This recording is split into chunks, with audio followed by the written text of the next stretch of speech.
The Sisters of Providence Health System recently welcomed a new president and chief executive officer. The Sisters of Providence operate Mercy Medical Center in Springfield and several other local healthcare facilities. Daniel Moen, a Worcester native who spent his entire adult life in healthcare, began just a few weeks ago at the helm of the health system. Earlier this week, Reel to Reel's own Terry Hegarty visited with the new CEO, welcoming him to Western Massachusetts, and he found out why he decided to come to work for the Sisters of Providence. Daniel Moen knows healthcare inside and out. He's not only had a long career in healthcare management, but he also has a rather extensive personal physical therapy file, a result of his active recreational life. In his mid-50s, he still races cars and flies through the air doing what is known as hydrofoiling. But apparently that adventurous side didn't discourage the Sisters of Providence Health System Board of Trustees from naming him the new president and CEO of the health system following a national search. And just a few days into his tenure, he and his wife Patty experienced the health system in a very personal way. Patty wound up being a patient here. She had an emergency room visit and an overnight stay during my first week of work here. So we got to experience Mercy and Sisters of Providence from a whole different point of view. And that experience that we had here, which was very positive, and Patty's doing well now, by the way, it just reinforced for us how special this institution is and what a great team we've joined.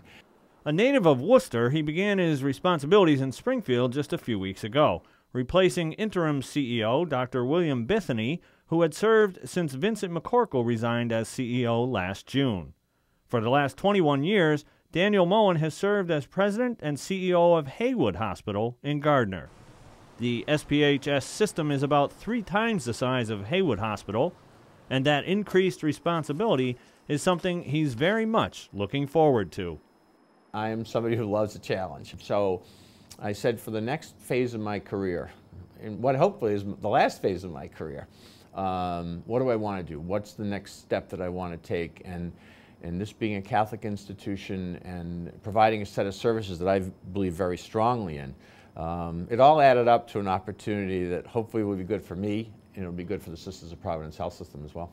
He says he has no pressing agenda. He just wants to settle in and listen to people in the area. He's been warmly welcomed, and earlier this week met Bishop Timothy McDonnell.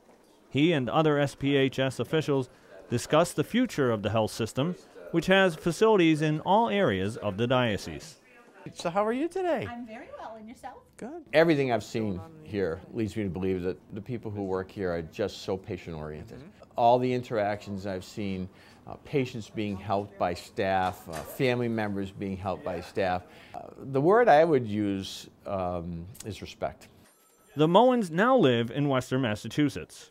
A lifelong Catholic, Daniel says the prospect of working for a Catholic facility was exciting. This being a Catholic institution was actually something that made this position more attractive for me. It's really a chance for me to have, to be able to express my own faith through my work. And this is very important work. He began his work in healthcare more than 30 years ago as a radiologic technologist and soon decided to get into the administrative aspect of the field, earning his master's degree in health administration from Clark University. He is also a past chair of the Massachusetts Hospital Association. While it can sometimes be a challenge to provide modern health care while adhering to the teachings of the Catholic Church, he says it's really very clear. Well, one thing's for sure, we are always going to be true to the ethical directives of the Catholic Church. That is a cornerstone of this institution, and that is something that is a high priority for everyone who works here. Mr. Moen certainly has some challenges in front of him. Aside from Mercy Medical Center here in Springfield, there are more than a dozen Sisters of Providence facilities throughout Western Massachusetts, providing care from birth all the way through end of life. One of his biggest challenges will be the rapidly escalating financial costs of providing health care. Everybody's looking at more cost-effective ways to take care of patients. Some of the financial pressures on institutions like Sisters of Providence and Mercy are more intense than might be seen in other communities. We serve all patients, obviously, everyone who comes to our door. But we have more patients who are covered by Medicaid and other programs that the state endorses or the government payers. Due to financial concerns, many mental health and skilled nursing facilities have been abandoned by other providers recently. Those services that we provide that are more difficult from a financial point of view are still very important to those patients and to this institution. So we're going to do our best to make sure that we continue to provide those services and keep the place strong financially as well. Not an easy task. But he says it is certainly a task he is up for. This is a high pressure, high demand kind of a job, but it is extremely rewarding as well. To be able to take an institution like Sisters of Providence into the future, yeah, it's a big responsibility and one that I'm looking forward to. And the staff of the Sisters of Providence Health System are also looking forward, expecting good things from their new leader. Reporting for Reel to Reel, this is Terry Hegarty.